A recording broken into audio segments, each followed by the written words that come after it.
Okay guys, so this is going to be the final part of the BN weathering project on this covered hopper. I'm going to apply some more detail work to it, and we're going to start applying powder work and everything like that to finish up the car and tie everything together. So hopefully you like this last chapter here. Let's go ahead and get right into it.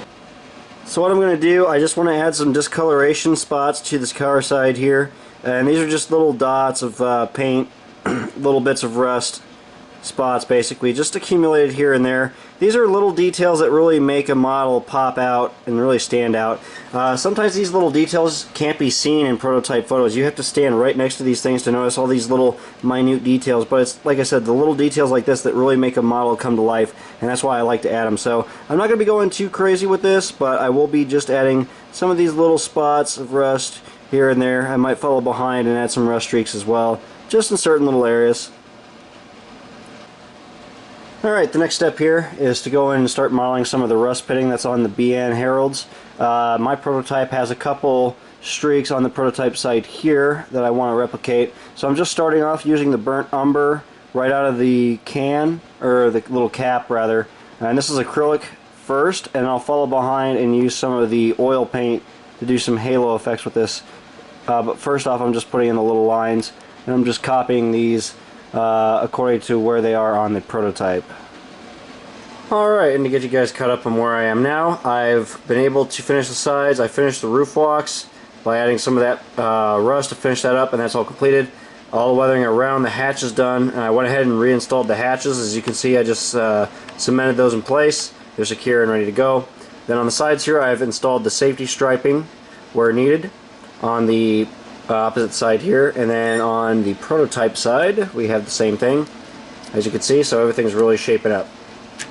Alright, the next step is to go ahead and start doing the kick-up spray on the bays, and up to this point I've not done anything to them other than the basic washes of oils and acrylic, airbrush work, everything like that. I'm just going to be taking a Citadel No. 2 brush with a little bit of dark black acrylic and a little bit of brown mixed in, and I'm just going to be putting in the rough splatter pattern here. It's all pretty random, so it doesn't have to be perfect, just as long as I get that basic outline like this, and then I can kind of work it up onto the back side of this bay as well. You can of course do this too with the wheels off, whichever is easier for you. There we go. And I'm going to be repeating this process for all of the bays. As you guys know, I like to do the kick-up spray on my models, and normally I do this with acrylic work. But in this case I want to model some grease splatter for kick-up spray on these bays and the end sheets. So I'm going to be using Flowquill enamel stains here. This is a great product, but any kind of stain, anything like this will work just as well. I just take this straight from the bottle and I apply it using a very stiff camel hair brush like this and my straight edge like this. So it's just like normal how I do my kick-up spray, by taking the brush and just basically letting the bristles brush up against that sharp edge and letting everything splatter off the bristles. It's the same process, just a different material. So I'll go ahead and demonstrate here. I really love using this product on cars like this that have this darker weathering because it really stands out, and I'll demonstrate why. So I just take my brush, I get in here, and I start and aim for that portion where the kick-up spray really is, and I just start splattering away, just like this. And then I'll just hit up the areas around the spray, hit up some of the other areas kind of down the car side here, just to get some random splatter effects going. They don't have to be all over the place, but this is something, again, you see a lot of this grease splatter underneath the underbodies of these cars, especially on these darker colored cars, and that's why I like to do it this way. So I'll just add a little bit here and there. Alright, so that's pretty much that. I'll also come back in here with some white acrylic and do some more kick-up spray on these end bays, but just on the one ends, basically the main ends here where the wheels are going to be, where you're going to get the majority of that mud splatter off the wheels. I'm also going to do the oil spray on the end sheets as well, so I'll go ahead and take care of that real quick. And here we have the completed kick-up. Check this out. Pretty cool, huh? Yeah. Got all that nice grease and grime, all the mud splatter there on the ends. Tons of grease on this corner. It's all over the place in the coupler boxes. On the slope sheet, end sheet, got all that good kick-up spray.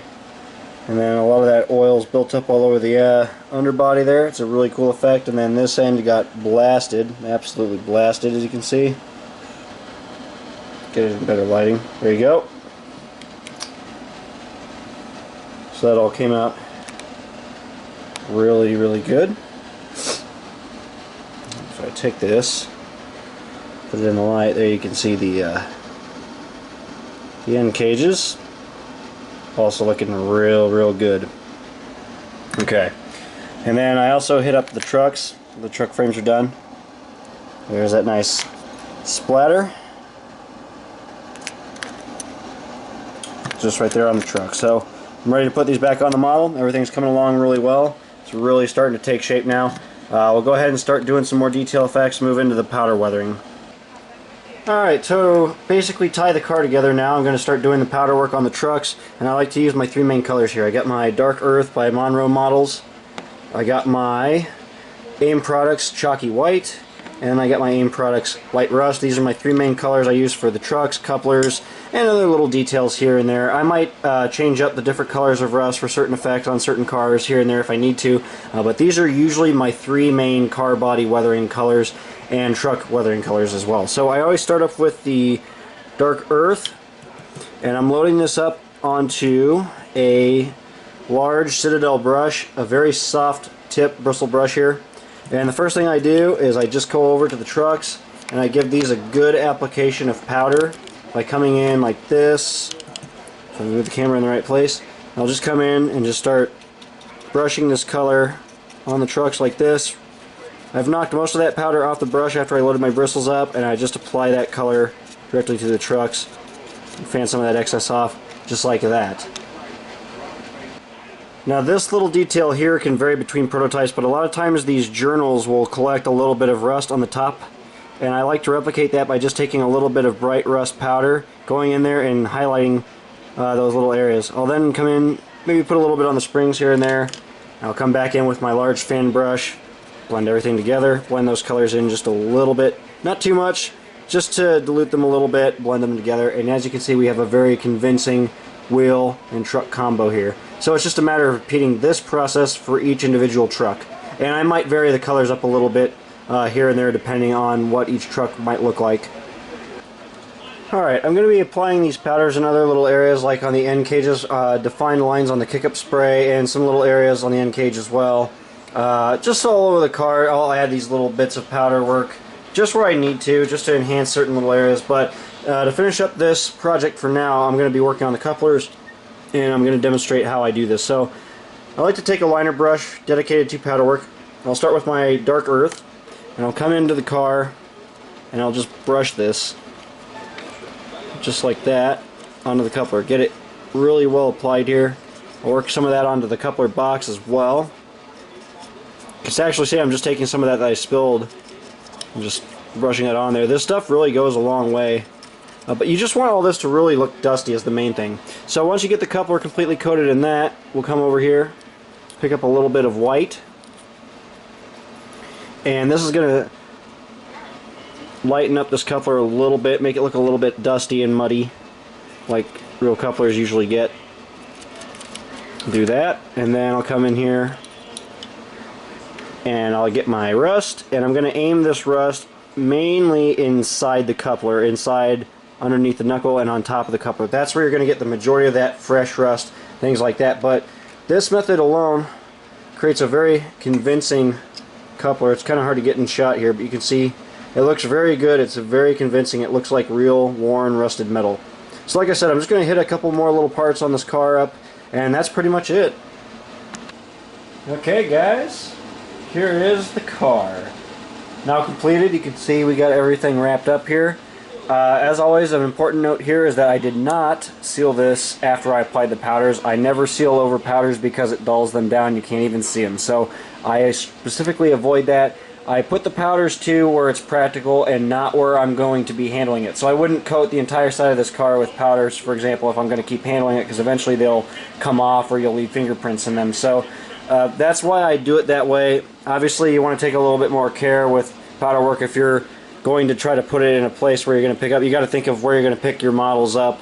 to avoid maybe taking powders off. But that's just what I do. I don't like I said, to dull coat over my powder work just because it dulls it down. It might take it off, it might hide it completely, and then it's almost pointless. So, but anyway, as you can see, we got the car done. We got all the prototype graffiti where it's needed. We got the safety striping added in the correct locations. We got the patching to match the prototype. I really like the power washed ends here. They're cleaned off, and then you got the new fresh rust just starting to streak down. The really nice grime on the underbody here. All the nice kick-up spray effects that we did, as you saw earlier. Everything looks really good. The bright white, clean Burlington Northern lettering is a real standout on this car as well. Alright, you can see our really nice kick-up work with the grease splatter inside the end cage slope sheet there. That looks really nice. There's our nice coupler work. If I actually move the car back a little bit, you guys can see that nice coupler work. And then at the top you can see our relatively clean end sheets. It's a very cool weathering effect on that. I really like that effect. I think it's really cool. It adds some character to the prototype. And here is the heavy graffiti side here. You can see off shot, I explained I was going to do some washes and things down the sides of the graffiti areas to blend them back in, and I did do that, so the graffiti blends pretty nicely into the sides now. It's a lot more soft. It looks like it came out of a rattle can. All of our fine tags really stand out, and then again there's the nice rust streaking and pitting on the logos, the nice weathering down the sides, some rust pitting here and there, safety striping, fine tags, and then the wonderful work that we've done on our wheels. Anymore, the wheels especially, I've been taking a lot more care into making those look real nice. And I have to say they really do come out nice anymore in these cars. They look really good. Here is the top of the car. You'll recall that the prototype has the replacement hatches, and I've replicated that. As you can see, there's the replacement roof walk. Everything looks really good. All that nice rust weathering. No grain spillage on this one. Kept it pretty clean. I really wanted to focus on the weathering. That roof walk came out really nice though. All in all, it's a great prototype. I'm happy the model came out exactly like the prototype. It looked really good. I'm very happy with it overall. Alright guys, so that is another model project in the bag, and this one came out really good. I'm very happy with it, as you can see. I hope you guys like this weathering video series. I, of course, have some more working. I actually am in the process of filming a couple. I got some more tip trick videos coming on some basic techniques for weathering covered hoppers again, and some tank car detailing coming out next. I'll have another update video that I'm about to post next as well, so I got plenty more content coming for you guys to watch. So, hope you like this video. Stay tuned for more. Subscribe here on YouTube to stay tuned with my work. Follow my work on Facebook and Instagram. My Facebook page is Dan's Custom Trains. My Instagram is Dan E. Dankinson. That is all lowercase. And you can follow me there, of course, to see what kind of projects I'm working on. I'm always posting pictures and videos of things that I work on. So, until next time, guys, thank you for watching. Stay tuned for more, and I'll see you next time. Take it easy, guys.